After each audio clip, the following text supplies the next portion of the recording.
Welcome back to Word Nerds, the podcast where we explore how English works and how to actually learn it. I'm Leela. And I'm Kai. Glad to see you here. Today we're talking about something that makes English learners quietly panic. The pronunciation of English words. Exactly. Because, sometimes I know the word, I understand it, I can read it, I can use it in a sentence, but then I need to say it out loud, and suddenly I don't trust my mouth. That is very real. And the worst part is, English spelling looks like it's giving me instructions, but then the sound is completely different. Yes, English spelling is not always a pronunciation guide. Then what is it? Think of it like an old photo album. An old photo album? Yes, it shows the history of the word, where the word came from, how it used to look, sometimes how it used to sound, but not always how people say it today. That is both beautiful and deeply annoying. Exactly. English pronunciation is messy, but it's not completely random. It's not just chaos. There are patterns. That's what I want to understand. Why is the pronunciation of English words so difficult, and how can we start decoding it? Perfect. Let's open the old photo album. First question. Why doesn't English just pronounce words the way they're written? Because spelling and pronunciation did not move at the same speed. Explain that like I'm tired. Happily. Spoken English changed naturally over hundreds of years. Vowel sounds changed, some letters became silent, some sounds became weaker, but many words kept their older spellings. So the word changed its voice, but kept its old clothes? Exactly. That explains words like night, right? The K is there, but we don't say it. Yes, and right, the W is silent. And look at though, through, cough, enough. They share letters, but they sound completely different. English really looked at learners and said, "Good luck." A little bit, yes. But why didn't people fix it? Why didn't they change the spelling? Because spelling became stable through books, printing, schools, and dictionaries. Once many people used the same spelling, it became hard to change, but spoken English kept moving.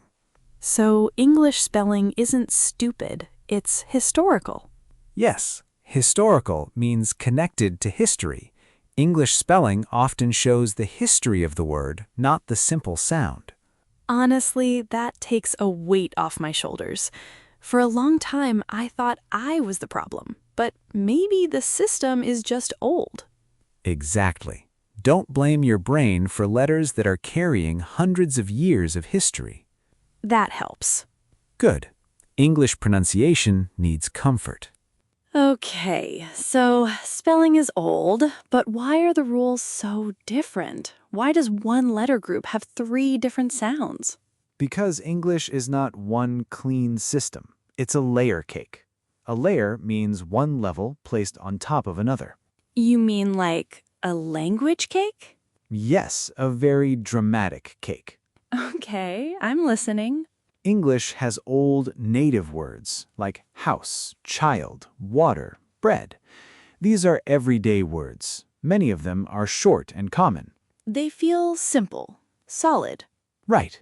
Then English took many words from French, especially after the Norman conquest. Words about food, law, culture, art, and polite society. Like chef, machine, brochure, chandelier. Yes, those are great French-looking examples. But, small note, some French words came earlier and now sound very English. Some came later and still look or sound more French. So French history matters, but not all French words behave the same. Exactly. English also took many words from Latin, like nation, education, information, decision. These often sound more formal or academic. And Greek? Greek gave English many school, science, and medicine words: chemistry, psychology, character, chorus, technology. So when I see a new English word, I shouldn't only ask what letters are here. I should ask what family does this word look like? Yes, that's one of the most useful clues. It helps you make a better guess before you check the sound. A clue, not a perfect rule. Exactly. So English pronunciation is difficult because one spelling system is holding many histories. So English pronunciation is difficult because one spelling system is holding many histories. Yes, and now we can talk about the little monster. CH and its 3 sounds it makes. And this is exactly what I mean. I see check and I know CH sounds like ch. But then I see school and suddenly CH sounds like k. And then I see chandelier and my brain says, no, this is French, say sh. Your brain is doing something smart. It doesn't feel smart. It feels like vibes. Sometimes vibes are just pattern recognition in a nice dress.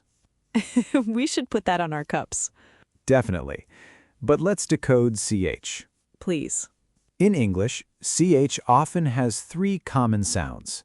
First, the common CH sound, check, chair, child, choose, church. CH as in check.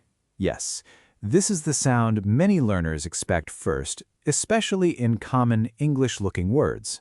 Second, CH can sound like sh, especially in many later French-looking words, chef, machine, brochure, chandelier.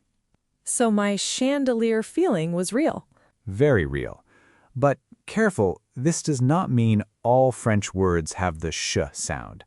Some older French words in English have the normal ch sound, like chance or challenge.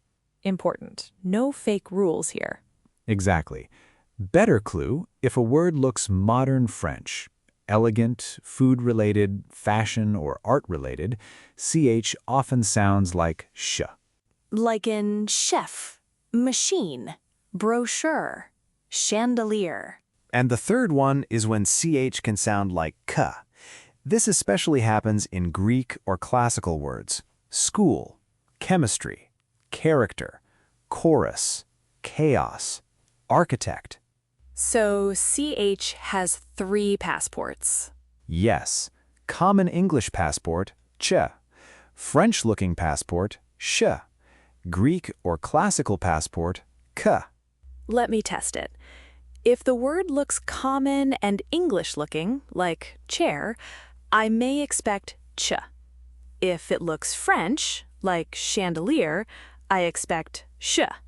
And if it feels academic or classical, like chemistry, I expect k. Excellent. And remember, these are clues, not perfect rules. Right. Clues, not rules. For example, school is short and common today, but its history is Greek, so CH sounds like k. Ah, so history can beat the short native word feeling. Exactly. That's why we look at the word's language family, not just the word length. This is the first time CH has looked less evil. Still a little evil, but now it has a biography. So the pronunciation of English words becomes easier when I stop looking at letters alone and start looking at the word's family. That's the idea. This explains something I didn't understand about my own English. At lower levels, every new word felt dangerous. I looked at it and thought, absolutely not. I will not say this in public. But now, at C1, I can often predict pronunciation when I read. Not always, but often, and I don't know how. It feels automatic. That feeling is your brain using memory. But I'm not thinking, yes, this word comes from French. You don't have to. Your brain has heard many words, seen many spellings, and started grouping them. Like sound families? Exactly. You see information and your brain remembers education, situation, communication, pronunciation. You feel the ending. You expect something like shun. Information, education, situation, pronunciation. Right. That's how pronunciation intuition grows. You stop memorizing only individual words, you start recognizing word families and sound patterns. So, for intermediate learners, the goal isn't to memorize every pronunciation separately. Right, the goal is to build a sound map. A map from listening, repeating, and noticing similar words. Exactly. If you only read words, your brain builds a spelling map. But if you listen and repeat, your brain builds a sound map. And once you have enough sound shapes, new words become less scary. Exactly. Okay, origin helps with letters, but there's another problem. Native speakers sound fast. They sound like they swallow parts of the word. Yes, and this is where many learners focus on the wrong thing. What do they focus on? They try to pronounce every letter clearly. Isn't that good? Sometimes, but natural English does not give every syllable the same power. Quick note for our listeners. A syllable is a small part of a word. For example, English has 2 syllables. Ing-lish. So, what do you mean? English has strong syllables and weak syllables. In many words, one syllable is bigger, clearer, and stronger. The others become smaller. So, English isn't letter, letter, letter. Exactly. It's more like strong, weak, weak, or weak, strong, weak. Give me examples. Comfortable. Many learners try to say come, for, to, bull, 4 equal pieces. But natural English often sounds more like comfortable. Comfortable. The stress is on the first part. Right. Interesting often sounds like interesting. Family becomes family. Chocolate becomes chocolate. Natural becomes natural. Interesting. This explains why I can know a word from reading but not recognize it in speech. I'm waiting for all the syllables. Exactly. Native speakers often reduce the weak parts. And reduce means make something smaller or weaker. Yes, not because people are lazy. English rhythm just works that way. So, origin helps me guess the sounds. Stress helps me hear the shape of the word. Exactly. Earlier, you said weak syllables. The parts we don't stress become smaller. Right. So how do native speakers pronounce those weak syllables? Often the vowel becomes a small, relaxed sound. Many teachers call it schwa. Schwa, the mysterious little sound. Yes. For learners, you can think of it as a tiny, relaxed It appears in many weak syllables. So when native speakers sound like they're eating the word, They're often reducing the weak vowel. give me examples. Banana. We don't say every A clearly. It sounds more like na. Banana. I ate a banana. Support. Support. Support. I need your support. Today. Today. Today. I'm busy today. Problem. Prob-lum. Problem. That's not a problem. This is why spelling can confuse us. The written vowel may be A, E, I, O, or U, but in a weak syllable, it may sound like a relaxed So I shouldn't pronounce every written vowel fully. Not always. First, find the strong syllable, then let the weak syllables relax. That feels like the real method. Exactly. English pronunciation isn't about saying every letter. It's about finding the strong sound and relaxing the rest. This theory is very helpful, but can you give us the practical method? I see a new word. I don't know how to say it. What do I do? Ask 4 questions. I'm ready. Question 1. Have I heard this word before? So first I check my sound memory. Exactly. If you've heard it before, your brain may already know the sound. If not, make a careful guess and check the audio. Good. Question 2. What family does this word look like? Everyday, French-looking, Latin-looking, Greek-looking?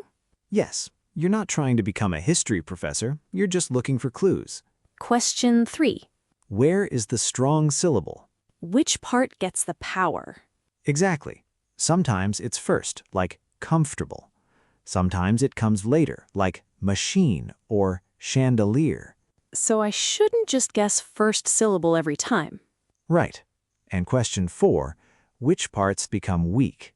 So after I find the strong part, I relax the smaller parts. Exactly. Let's test it with chandelier. Okay, have I heard it before? Maybe. What family does it look like? French looking, so CH may sound like sh. Where's the strong syllable? Near the end, chandelier. Good. And the beginning is lighter, so chandelier. A beautiful chandelier. There's a chandelier in the room. Perfect. Notice you didn't just say the word alone. You put it into phrases. Why is that important? Because we don't speak in dictionary entries. We speak in phrases. So the final step is learn the word inside a phrase. Always. A word alone is useful. A word in a phrase is alive. Let's test this, but give me new words, not the same examples again. Good. Real practice. And friends, if you're listening, play with me. When Kai gives the word, look at the screen, pause for a second, and make your own guess. Ask yourself, what family does it look like? How might the letters sound? Where is the strong syllable? And if we guess wrong? Then we learn. That's the game. Okay, slightly scary. Let's do it. Word 1. Ooh, that looks very French. I'll guess chauffeur. Correct. A private chauffeur. The chauffeur opened the door. Chauffeur. Very fancy. Word 2. It looks beautiful, so my first feeling says shh, but I'm suspicious. Wait, maybe Greek looking? I'll guess K. Charisma. Excellent. K is right. Natural charisma. She has real charisma. Charisma. So beauty doesn't always mean French. Exactly. Clue, not rule. Word 3. This one looks strange. Maybe classical. I'll guess K. Chasm. Correct.